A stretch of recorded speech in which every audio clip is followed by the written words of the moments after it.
Nós, durante esse mês de dezembro, estamos trabalhando o tema da série Apocalipse, entre o medo e a esperança. Pensando que no Natal, nesse fim de ano, é um tema que nós gostaríamos de abordar a partir também de algumas reflexões, de algumas compreensões. A gente tem percebido que nós vivemos como humanidade um tempo em que a gente vive esse dilema de medo e de esperança. Essa semana passada estava reunido, nós temos o PG online com diversos lugares do mundo. Tem gente participando do nosso PG da Apóstolo Pedro online da Alemanha, da Itália, da Espanha, de Honduras. E na nossa conversa da última semana, ainda com a introdução da mensagem da semana passada que o pastor Daniel trouxe, falando sobre Apocalipse, esse sentimento de medo e esperança ao olhar para Apocalipse, uma das perguntas era sobre qual é o medo das pessoas. E tem sido muito mais forte do que a gente tem noção aqui no Brasil, o medo de quem mora na Europa de que estamos prestes a ter mais uma guerra mundial. É uma realidade. É um medo que tem tomado conta dos países como a Alemanha, Espanha, Itália, uma realidade que talvez não é tão forte para nós aqui ainda, mas que é algo que tem deixado as pessoas com medo. Assim como nós olhamos para a nossa vida, diversas situações vão nos causando essa sensação de, ao olhar para frente, termos alguns medos. E é a mesma ideia que as pessoas têm quando olham para o livro de Apocalipse. Eu lembro, logo que comecei a minha caminhada de fé, que uma das recomendações era: não leia Apocalipse. Não leia Apocalipse, porque Apocalipse é um livro que você não deve ler agora. E quando eu converso com as pessoas, elas falam sobre o livro de Apocalipse, normalmente a palavra norteadora para elas é medo. O livro de Apocalipse me traz medo. Muitas vezes a gente nem entende o porquê de ter tanto medo de Apocalipse, mas é verdade também que muitas vezes as pessoas nem pararam para ler Apocalipse, mas elas vão criando meio que um senso comum que Apocalipse é um livro de medo. Mas Apocalipse, na verdade, é um livro. O pastor Daniel trouxe uma introdução maior semana passada na abertura da série, mas rapidamente eu só quero lembrar. É um livro escrito num período de perseguição da igreja cristã. A igreja estava sendo fortemente perseguida. O discípulo João, o discípulo do amor, que foi tema de todo o nosso mês passado, refletindo sobre os evangelhos e as cartas de João. O discípulo João, então, nessa forte perseguição da igreja, foi exilado numa ilha chamada Patmos. E nessa ilha, ele, diante do sofrimento que a igreja vinha passando, da forte perseguição que a igreja vinha passando, do medo que a igreja vinha enfrentando, o livro de Apocalipse vem como uma mensagem de esperança. Uma revelação de Jesus para renovar a esperança na fé daqueles que sofrem, que lutam, que passam por dificuldades. E quando você olha para Apocalipse, você está diante do livro de esperança. E é o livro da revelação de Jesus. Nós queremos olhar hoje sobre a ótica das obras e o amor, mas aquilo que é revelado. E uma coisa muito interessante sobre revelação, e para preparar você para essa leitura eu quero dar esse exemplo. Apocalipse tem essas mensagens do que virá, mas também dentro de Apocalipse conta que existem 7 cartas que são revelações de Deus para aquelas igrejas que estavam lá. Jesus manda 7 cartas com um recado específico para cada uma daquelas igrejas. E para nos ajudar a pensar sobre isso, eu quero contar uma história pessoal que ilustra bem a ideia da revelação. Final de março, início de abril, esse ano eu estava jogando futebol, eu acho que alguns talvez lembram dessa imagem. E quando eu estava jogando, a bola veio a meia altura, eu botei a cabeça para cabecear a bola e o zagueiro botou o pé para chutar. Só que eu fui mais rápido que ele e ele chutou o meu nariz. E o meu nariz começou a sangrar muito. Diego está sacudindo a cabeça que estava lá, começou a sangrar muito. Eu tentei parar o sangue para continuar jogando. Só que não parava de sangrar, daí falaram para mim: você precisa ir ao hospital para levar pontos. Então eu fui ao hospital levar pontos, e quando levei pontos, o médico disse: vamos fazer um raio-x para ver se quebrou. E no raio-x apareceu que o meu nariz estava quebrado. Daí ele disse: olha, eu não sou especialista, você tem que procurar um especialista para ver se necessita cirurgia. E aí o mais legal foi ver os nossos especialistas de plantão, que todo mundo que olhava para mim dizia: essa aí precisa de cirurgia. Outros diziam, não, essa não é cirurgia, só fazer isso, isso e aquilo vai resolver. E cada um tinha uma opinião diferente. Eu acho que é cirurgia, outros não, não é. Outros não, eu tenho certeza que é. E assim foi até chegar o dia que eu fui ao médico. Quando eu fui ao médico, ele disse, realmente o nariz está quebrado, mas não precisa cirurgia. Porém, vou ser bem sincero contigo, Rafael, nem estou dando muita bola para o teu nariz. Tem gente que a gente, na tua situação, daqui a pouco já está jogando de novo, daqui a alguns dias já pode jogar de novo, mas eu me preocupei com o que eu vi na tua tireoide. Ele falou assim, ele disse, porque você tem uma calcificação na tireoide, que pode ser um problema grave. Você sente alguma incomodação? Eu comecei a perceber, eu tinha alguma incomodação na minha tireoide. Às vezes eu tinha dificuldade para engolir algumas coisas. Eu comecei a pensar. E aí ele disse para mim, nós vamos precisar examinar mais a fundo o que está acontecendo contigo. Vamos fazer uma tomografia. Quando fala tomografia, a palavra já assusta a gente, já faz a gente pensar num monte de coisa. Mas então eu fiz a tomografia, e na tomografia se percebeu realmente que eu tenho uma calcificação na cartilagem da tireoide.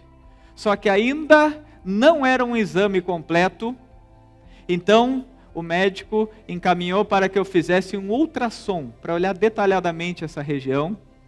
E quando eu fui fazer o ultrassom, aquela máquina passando por aqui, a médica já disse, tem um nódulo aí, tem um nódulo. Só que é um nódulo pequeno, vai precisar ser acompanhado, mas não tenho o que fazer com ele, porque ele por enquanto é muito pequeno. Daquilo que era um machucadinho do futebol, um exame profundo revelou que eu tenho uma enfermidade. Que tem algo que por enquanto não é preocupante, mas que eu tenho que cuidar. E por que eu conto essa história para vocês? Porque o livro de Apocalipse é um exame profundo, com uma mensagem muito além do superficial, para fazer a gente pensar em algumas coisas. É um exame profundo onde vai além do que você enxerga, além da opinião de alguém, mas aquilo que Deus profundamente estava vendo nessa igreja. E eu quero ler com vocês a carta que Jesus envia a Éfeso. Apocalipse capítulo 2, versículo 1 a 7, é a carta à igreja de Éfeso. Essa igreja de Éfeso era a igreja que era pastoreada, inclusive, pelo discípulo João, antes do seu exílio.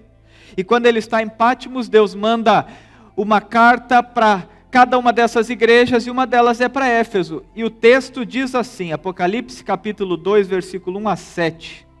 Ao anjo da igreja em Éfeso escreva: estas são as palavras daquele que tem as 7 estrelas em sua mão direita, e anda entre os 7 candelabros de ouro. Conheço as suas obras, o seu trabalho árduo e a sua perseverança. Sei que você não pode tolerar homens maus, que pôs à prova os que dizem ser apóstolos, mas não são, e descobriu que eles eram impostores. Você tem perseverado e suportado sofrimentos por causa do meu nome, e não tem desfalecido. Contra você, porém, tenho isso: você abandonou o seu primeiro amor. Lembre-se de onde caiu, arrependa-se e pratique as obras que praticava no princípio. Se não se arrepender, virei a você e tirarei o seu candelabro do lugar dele. Mas há uma coisa a seu favor: você odeia as práticas dos nicolaítas, como eu também as odeio. Aquele que tem ouvidos, ouça o que o Espírito diz às igrejas. Ao vencedor darei o direito de comer da árvore da vida que está no paraíso de Deus. Muito além da superficialidade, quando Jesus Cristo, através dessa carta, examina profundamente a vida da igreja de Éfeso, ele enxerga algumas coisas.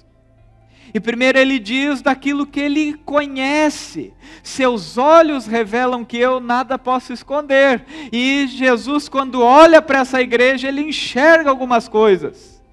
E ele reconhece que eles têm muitas virtudes. Olha o que ele diz: eu conheço as suas obras, eu conheço o seu trabalho, e eu conheço a sua perseverança. Esses homens e mulheres andavam com Deus, eles serviam a Deus, eles se dedicavam à obra de Deus, e mais do que isso, eles perseveravam em caminhar com Deus. Eles passavam por lutas, eles passavam por provações, e eles continuavam firmes na caminhada. Eles usavam sua vida dedicadas a trabalhar para Deus, e Deus estava vendo. Jesus diz: eu estou enxergando, vocês realmente se dedicam, vocês realmente fazem a minha obra, vocês realmente têm perseverado, têm suportado sofrimentos, têm suportado perseguições, têm falado não para coisas erradas, eu vejo. Porém, eu encontrei um nódulo aqui. É mais ou menos o que Jesus diz: tem um problema aqui. Contra você, igreja de Éfeso, eu tenho isso. Você abandonou o primeiro amor. Quando Jesus fez esse exame, esse ultrassom na igreja de Éfeso, ele percebeu que aquelas pessoas eram dedicadas, sabiam dizer não para coisas erradas, buscavam uma vida correta, caminhavam com Deus, trabalhavam na obra de Deus, mas abandonaram o primeiro amor. Nós temos trabalhado uma frase no encerramento de alguns grupos, que é uma frase do pastor Luciano Subirá, que ele diz assim: é possível servir a Deus sem amá-lo, mas é impossível amar a Deus sem servi-lo. Realmente é possível que você sirva a Deus, mas que você não ame mais.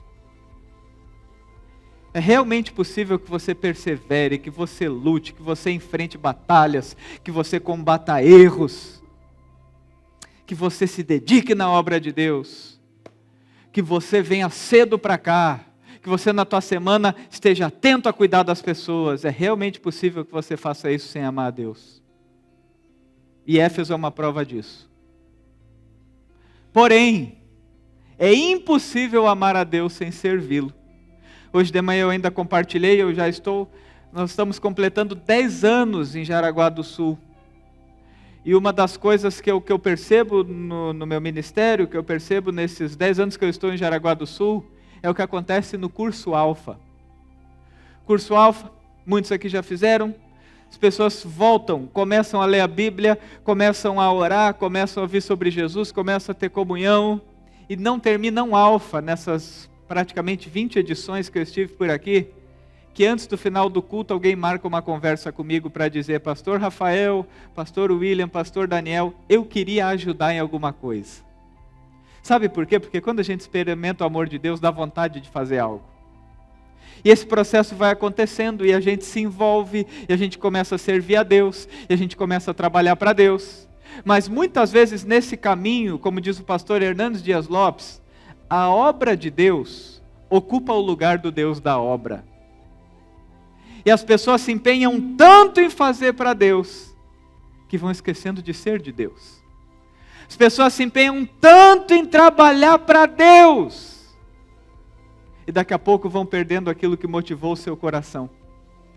O exame da igreja de Éfeso é uma lembrança para mim e para você, que abandonar o primeiro amor tem a ver.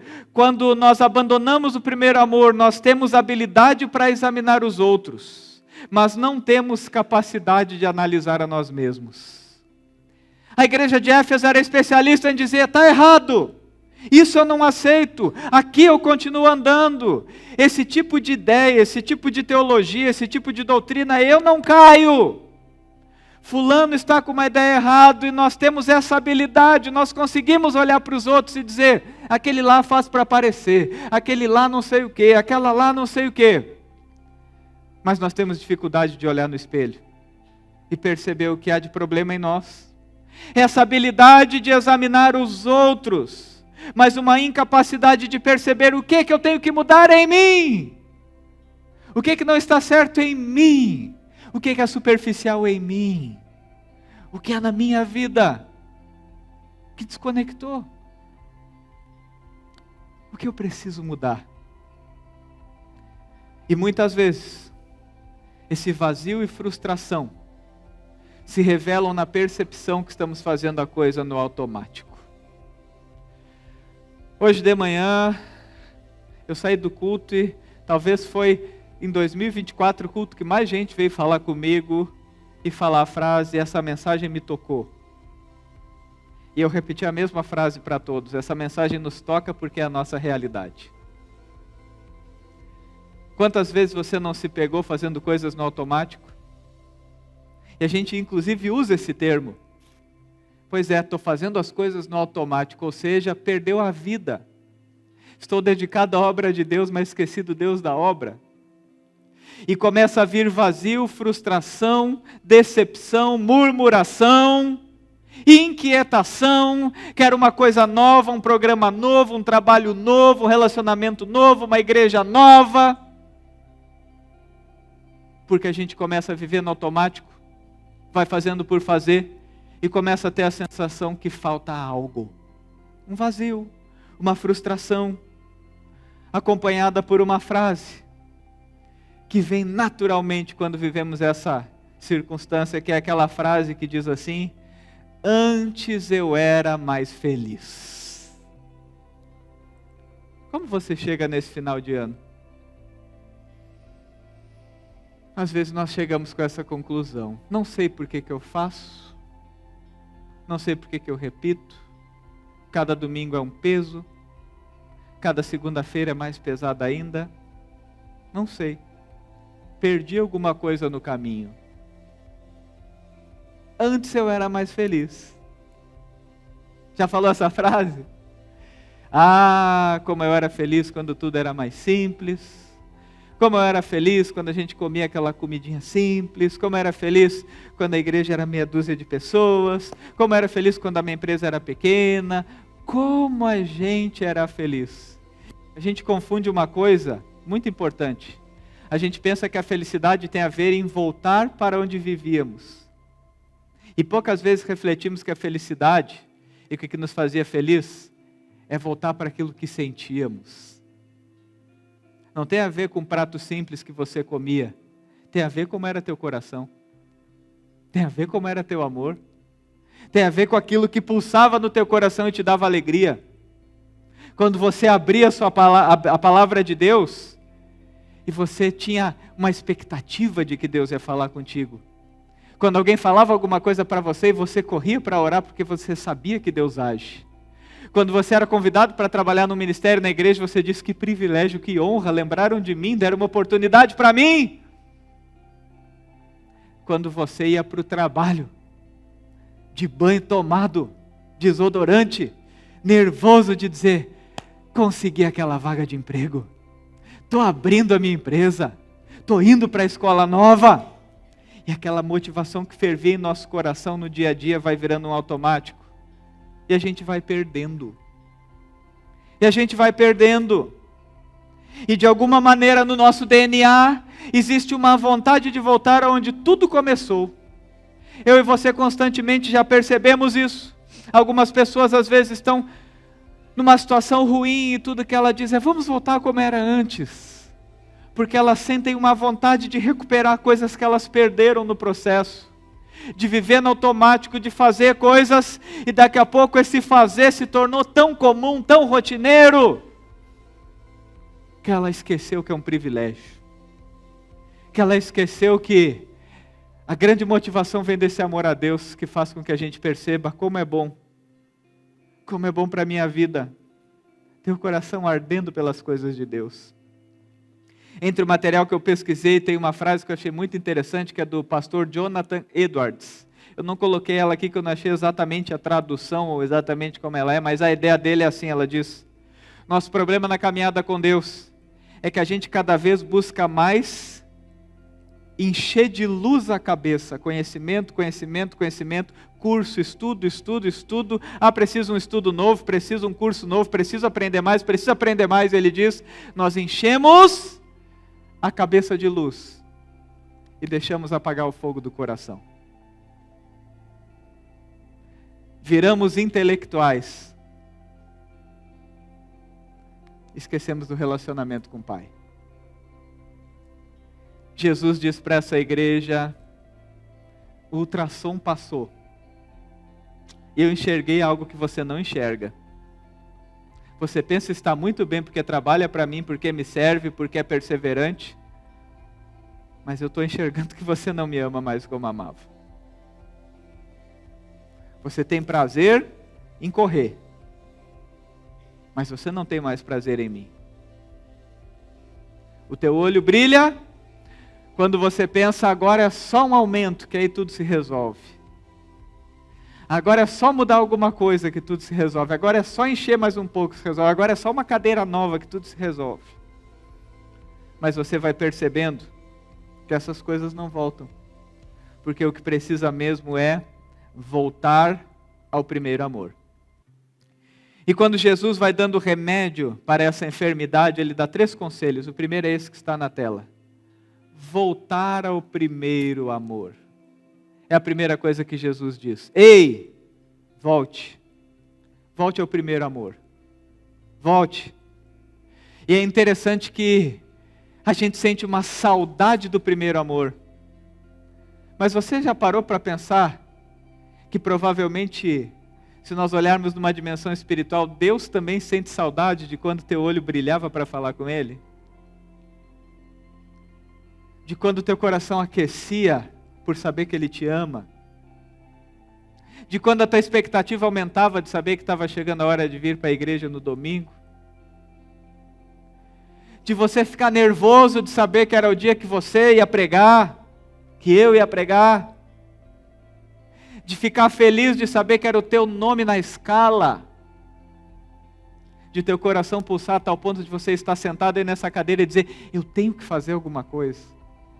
O amor de Deus é tão grande na minha vida que eu quero fazer alguma coisa por Ele. Chega dezembro, a gente realmente pensa em fazer algumas coisas. Mas você sabe, o vazio que é entregar uma cesta básica só para dar um quentinho no coração. E tudo voltar ao normal depois. Meu querido, Deus até te usa na obra. Mas o que Ele quer mesmo é que você o ame. Se você está só na obra de Deus, esqueceu do Deus da obra, esse segundo conselho é para mim e para você. Primeiro, volte para o primeiro amor. E como você faz isso? Lembre-se de onde você caiu. Esse é o primeiro passo para voltar para o primeiro amor. A nossa lembrança tem um efeito poderoso na nossa vida. Se eu fizesse uma dinâmica e pedisse para vocês conversar em trios e falar, lembre de uma coisa boa da tua infância, era questão de segundos e vocês estariam rindo. O ambiente mudaria e todo mundo seria jogado para cima. Mas se eu fizesse a mesma dinâmica e falasse, lembre-se de algo que te fez chorar, nosso ambiente ficava pesado. Porque aquilo que a gente lembra nos faz sentir de novo. Aquilo que a gente lembra tem uma força de novo, voltar em nós esse sentimento. Voltar de novo essa emoção. E Jesus, quando quer curar essa igreja, de não viver no automático, de não fazer a obra de Deus esquecendo o Deus da obra, Ele diz, ei, lembre-se de quando isso mudou na tua vida. Lembre-se de quando você mudou do amor que era todo para mim, para um coração que esfriou, e agora você faz no automático. Lembre-se de onde você caiu, e quando esse sentimento te invadir, volte a experimentar esse primeiro amor. Mas Jesus diz mais, Jesus diz, além de lembrar, quando sentir, faça o seguinte, arrependa-se.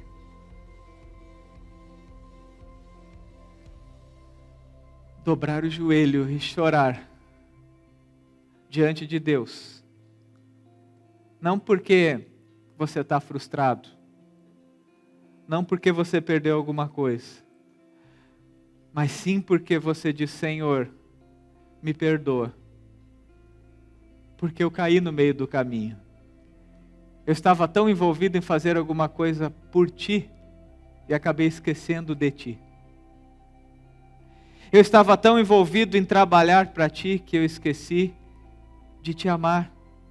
Lembre-se de onde caiu e se arrependa. E eu pergunto para você, quantas vezes no teu relacionamento com Deus, a tua tristeza foi por coisas que fizeram contigo, por circunstâncias que você viveu, por planos que deram errados, por frustração, e quantas vezes teu coração pulsou e se entristeceu, não por isso, mas por você perceber que o teu amor não é mais o mesmo.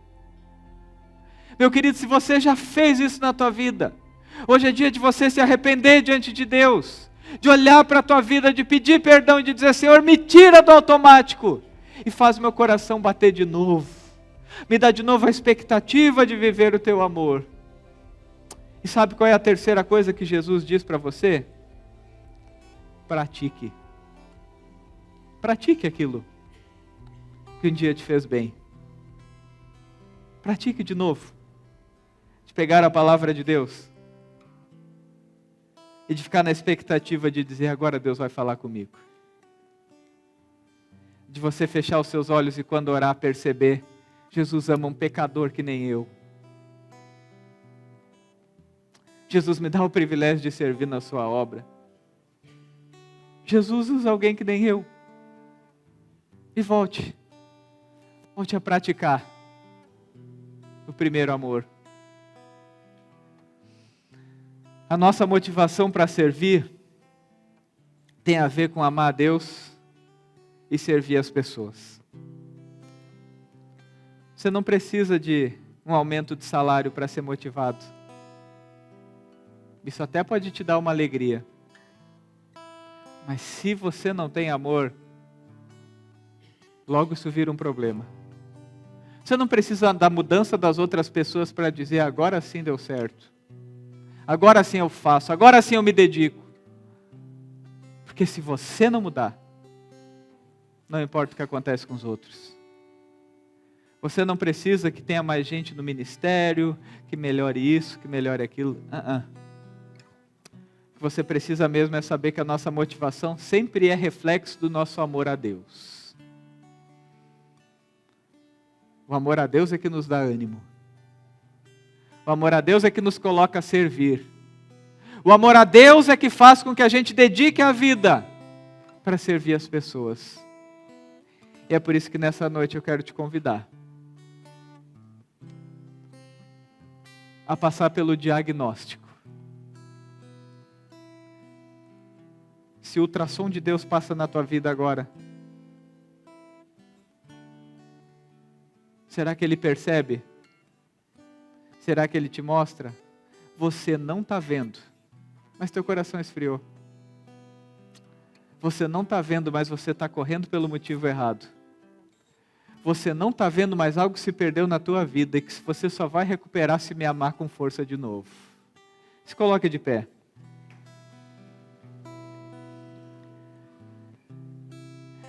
Eu quero te convidar adiante de Deus, fazer uma retrospectiva. Como tem sido a tua vida com Ele? Como tem sido as tuas frustrações, as tuas motivações, o que tem movido o teu coração? A palavra de Apocalipse é uma palavra de esperança. De um Deus que revela as nossas enfermidades, não para dizer acabou, mas que Ele revela as nossas enfermidades para dizer: tem cura para você. Se você precisa diante de Deus se arrepender nessa noite, pelas motivações erradas, por viver no automático, por não ter mais alegria, saiba que isso não é culpa de ninguém. Isso é reflexo de algum momento que você se perdeu. Precisa pedir perdão? Fale essa palavra para Deus: me perdoa, Senhor, porque eu me perdi. Porque eu me dediquei tanto na tua obra e esqueci do Senhor da obra. Me perdoa, Senhor, porque a minha alegria foi embora. E eu não consigo mais dizer que o meu prazer é estar perto de Ti. E muitas vezes eu e você estamos aqui, trabalhando na obra, mas longe de Deus. Hoje é dia de voltar.